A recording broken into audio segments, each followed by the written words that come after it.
ام المومنین حضرت عائشہ رضی اللہ تعالیٰ عنہا سے مروی ہے کہ نبی کریم صلی اللہ علیہ وآلہ وسلم پر وحی کا ابتدائی دور اچھے سچے خوابوں سے شروع ہوا۔ آپ صلی اللہ علیہ وآلہ وسلم خواب میں جو کچھ دیکھتے وہ صبح کی روشنی کی طرح صحیح اور سچا ثابت ہوتا۔ پھر من جانب قدرت آپ صلی اللہ علیہ وآلہ وسلم تنہائی پسند ہو گئے اور آپ صلی اللہ علیہ وآلہ وسلم نے غار حرا میں خلوت نشینی اختیار فرمائی اور کئی دن اور رات وہاں مسلسل عبادت اور یاد الہی و ذکر فکر میں مشغول رہتے۔ جب تک گھر آنے کو دل نہ چاہتا توشہ ہمراہ لیے ہوئے وہاں رہتے۔ توشہ ختم ہونے پر ہی اہلیہ محترمہ خدیجہ رضی اللہ تعالیٰ عنہا کے پاس تشریف لاتے اور کچھ توشہ ہمراہ لے کر پھر وہاں جا کر خلوت گزیں ہو جاتے۔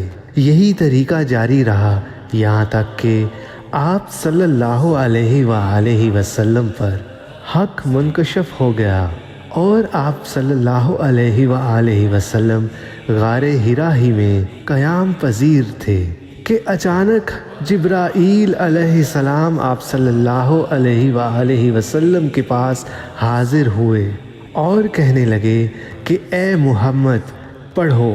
آپ صلی اللہ علیہ وآلہ وسلم فرماتے ہیں کہ میں نے کہا کہ میں پڑھنا نہیں جانتا۔ آپ صلی اللہ علیہ وآلہ وسلم فرماتے ہیں کہ فرشتے نے مجھے پکڑ کر اتنے زور سے بھینچا کہ میری طاقت جواب دے گئی۔ پھر مجھے چھوڑ کر کہا کہ پڑھو۔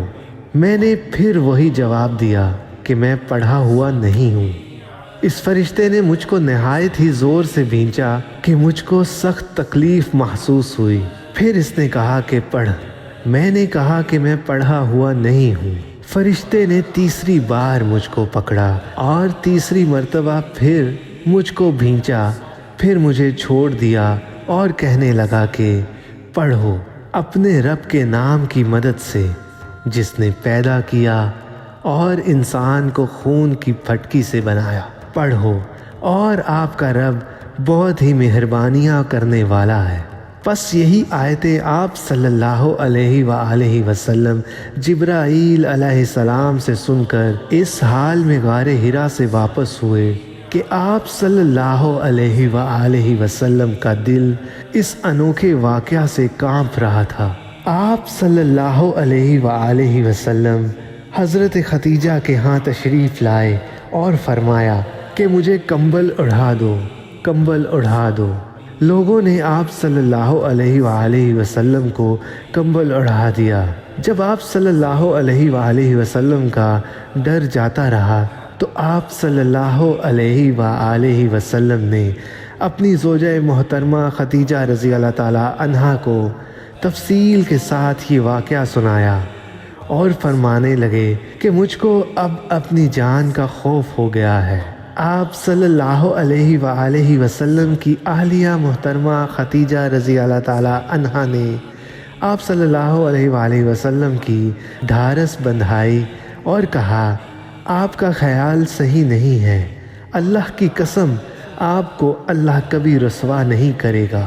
آپ تو اخلاق فاضلہ کے مالک ہیں، آپ تو کنبہ پرور ہیں، بے کسوں کا بوجھ اپنے سر رکھ لیتے ہیں، مفلسوں کے لیے آپ کماتے ہیں، مہمان نوازی میں آپ بے مثال ہیں اور مشکل وقت آنے میں آپ امر حق کا ساتھ دیتے ہیں۔ ایسے اوصاف حسنہ والا انسان یوں بے وقت ذلت و خواری کی موت نہیں پا سکتا۔